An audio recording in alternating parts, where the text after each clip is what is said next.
Hello everyone, I'm John Snell, Interim Athletic Director at Baldwin Wallace, and I am here with Brian Rector, our head men's tennis coach. Brian is going on his 32nd season as our head men's tennis coach. Brian is the winningest coach in the Ohio Athletic Conference and the winningest coach in the state of Ohio, and has just been inducted into our Athletic Hall of Fame as a player and coach. Let's learn a little bit about Brian Rector. Brian, tell everyone how long you've been involved with the game of tennis. Well, the game of tennis started at 13, so that makes it about 40 years. 40 Been years. involved with 40 years in many aspects of the game. It's a long time, Brian. Yes. we're getting old being that we're BW grads.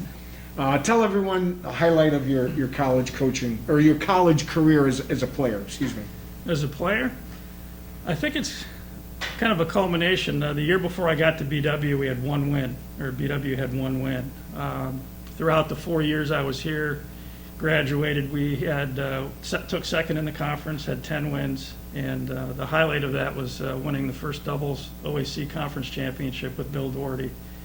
Bill's dad had passed away that year, wasn't able to see us play, and we kind of dedicated the season and that tournament to him, and we wound up, fortunate enough to win it.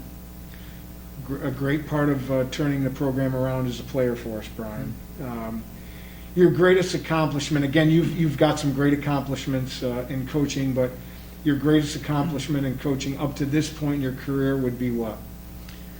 I would say, I guess, two things. One is the consistency of making a consistent program athletically and academically. Evidence being we've been as high as third in the country for GPA. I've coached 6 academic All-Americans. And then from, I guess, an athletic perspective, we've won the conference a few times. We've been to nationals, so we've kind of hit all the highlights of each different level that we've been at. Tell everyone what you love about coaching, Brian.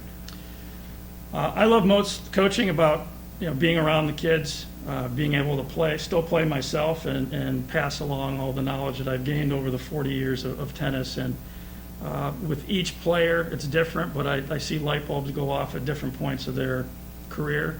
Some initial, and some it took the last match of their senior year at the tournament, where they come back to me and say, "Coach, hey, I finally got it," or "Hey, this really helped." So, how about your single favorite coaching moment at BW?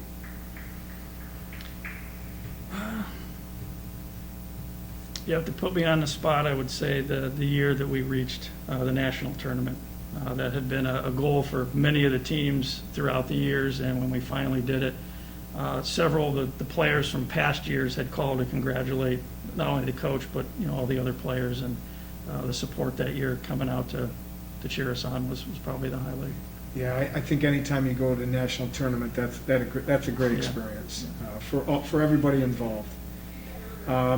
Let's talk a little bit about, again, you're a Cleveland guy, or you've been a Cleveland guy, obviously, since you've been here at BW. Your favorite thing about Cleveland? Cleveland, actually had an opportunity to work down there for many years, and got 4 boys of my own, so there's many things to go down and see. The Science Center, the art museums, going down to watch a Cleveland sports teams when it was the old Municipal Stadium, now the Cleveland Stadium, Progressive Field. So just that many things being able from a family perspective to go and see and learn, and the culture as well. Pretty good town, Cleveland, Yeah. isn't it?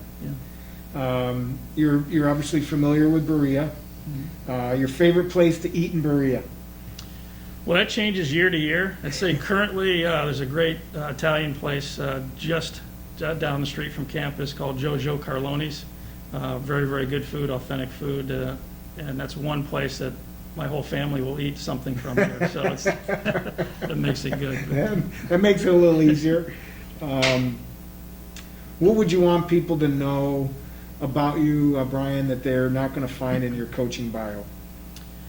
Well, I'd say probably the main thing is when I stepped on campus as not really a recruit, but looking at colleges, back in the early 80s, it was the family atmosphere. at BW, and the caring and the passion. Even the President Maliki, when I first came on campus, he had met me one time and knew my name. So I think it was and I tried to carry that along, my passion for tennis and caring for the students, whether they're here or after they graduate, and still stay in touch with many of my former players years after they graduate as well. Tell us some things, or at least one thing that you really appreciate about BW. Well, I appreciate, and it started from day one when I took over as coach, is that BW treats everyone in every sport, from my perspective, as equal. From a tennis perspective, we're not generating a lot of dollars for the college in terms of big events and things and that. But from day one, whether it was support, budget, we were treated equally, just as like a football program who's bringing in potential money in that. As we all know, Brian, this last year has been pretty unique. But what have you learned from this COVID experience? I've learned that change is constant. I think from an athletic perspective and coaching, it helps us because we're always dealing with change from match to match, game to game. So I think we've been able to fare a little bit better than most, being around change. For me personally, in addition to that, I think being kind of relegated to being at home for most of the time, getting to know the family a little bit better when things have calmed down versus the speed of getting kids to class, to events, that type of thing. Besides your family members, who would you say is a male or female figure in your life that you appreciate? Individually, I think from a male perspective would be my coach here at BW, Truman Fields. He stayed in touch with me all these years, encouraging me, called me just last Christmas. He's 88, so I mean he's been retired for several years, but he sounds just like he did when he was coaching us. I mean his I guess passion for keeping up to speed on his players and making sure that we're doing well is a good thing, and that's that's pretty very, neat. very helpful. If there's something that you wanted to say to our followers, Brian, to wrap this up, what would it be? I would say keep following. BW's a great place. Things are changing. For me and yourself, we've been around here a long time. It's a place where if you like the culture, you fit the culture, you're going to be family for as long as you're alive. Absolutely. So, yeah. That's our fun facts with head men's tennis coach Brian Rector.